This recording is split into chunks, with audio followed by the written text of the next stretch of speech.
Shay said, I'm Katie Elder, and this year I'm the librarian here at Roland High School, back where I belong. Thank you, Jesus.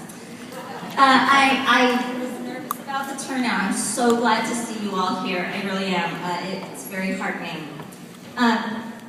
Shay and Nadine asked me to speak with you today to share a little of my story, and I didn't even let Nadine answer the question before I said, yes, I want to do it, I'll do it. I have a good story.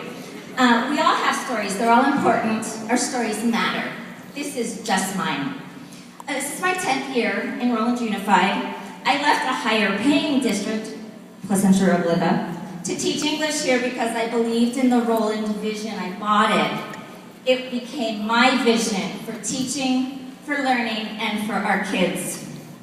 As many of you know, in 2007, I left one dream job, this one teaching English, doing the newspaper and the yearbook here, for another when I was chosen to be one of Roland's 2 professional development specialists.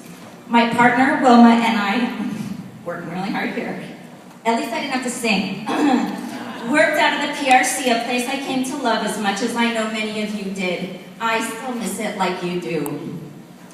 It's important to me, however, that you know I'm not speaking to you today out of bitterness for the loss of that job or the closure of the PRC, although I now see the purpose for each. The PRC, which had a tiny, you wouldn't even believe it, operating budget, was closed because the district knew you would subsidize the cost of classroom preparation. If you have paid out of your own pocket for anything for your classroom that the PRC used to provide, you have been forced to take a pay cut. And the district banked on your kindness and generosity and your care for your students. They knew you wouldn't let your students suffer in their classrooms because of the district's silly cuts. And because you're all wonderful and hardworking, you haven't. But that's not what I want to talk about today. Today I want to tell you a very personal story. A few years ago, I was diagnosed with a brain tumor that needed to be removed as soon as possible. 2 weeks after this diagnosis, totally unrelated, completely ridiculous now that we look back on it, while my husband Steve and I, you met Steve already, Mr. Elder, were shopping for a brain surgeon, I was hospitalized with bacterial meningitis. A 10-day stay that left us with a bill of over $100,000.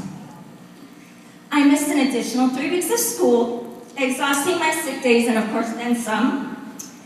And at this time, although we had many offers from fine and wonderful people that are still our friends today, the district would not allow me to accept sick days from other employees. And so against the advice of doctors, we were forced to put off the surgery.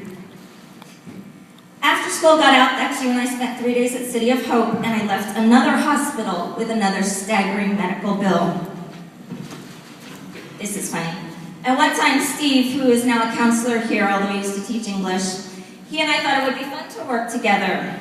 But by the time of my surgery, because we have the same employer, our only option for health coverage was expensive, and still left us with over 30% to pay for my medical care.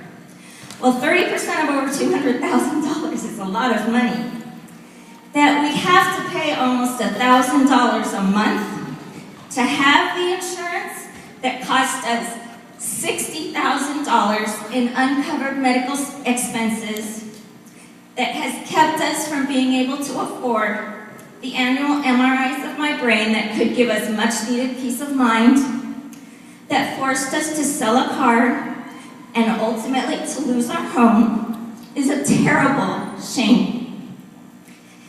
That we now know the district has kept from us the money that could give us better insurance with more coverage and for less cost. It's criminal.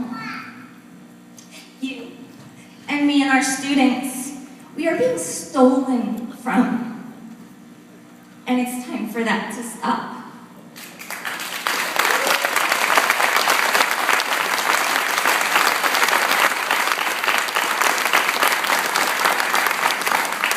Helps a lot, computer kind. The The job market is tough. It's still a risky choice to go to work for a different district, although, man, I live in Uplands, and I was looking at those numbers, and I'm like, maybe it's not so risky.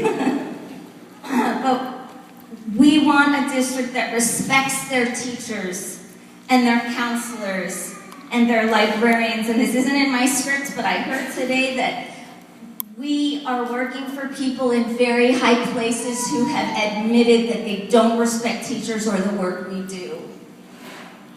I wanted you to know that. This district knows that we are stuck here. They know we have to stay. And so they continue their smug denials of our simple, simple demands. However, I'll get that later. We have the power to force change. We shouldn't have to leave the schools we love, the friends and the kids we love to find parity, to find equity somewhere else. If we stick together and see this through, whatever that means, whatever the next few months, a year, 18 months we heard today looks like, we can have what we are asking for. The 2% raise we have requested is far less than the increases we have paid in gasoline and milk. The health insurance that we and our own children deserve should come at a price that will bankrupt our families. By the way, if you know me, it won't surprise you that I looked all this up. In 2006, the national average for a gallon of gasoline was $2.59. This week, it's $3.80. In California, of course, it's much higher, $4.34 a gallon. That's an increase of 167%, and we want 2%. The same gallon of milk that was $1.19 in 2001 cost you $3.39 now, a 351% increase, and we want 2%. In 2008, 1 pound of Folgers coffee was $5.49. They're tricking you, they won't even sell you a pound anymore. Now it's only 12 ounces. But today, if you could buy that same pound, it would cost you $12.98, over a 400% increase, and we're asking for 2%. And yet each year, for the last 5 years, Steve and I have brought home less while having to pay more and trying to stay afloat.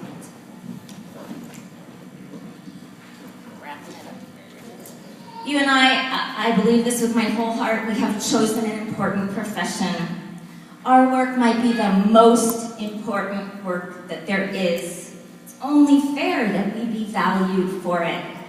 And if this value, this basic respect, isn't freely given, then we have to demand it.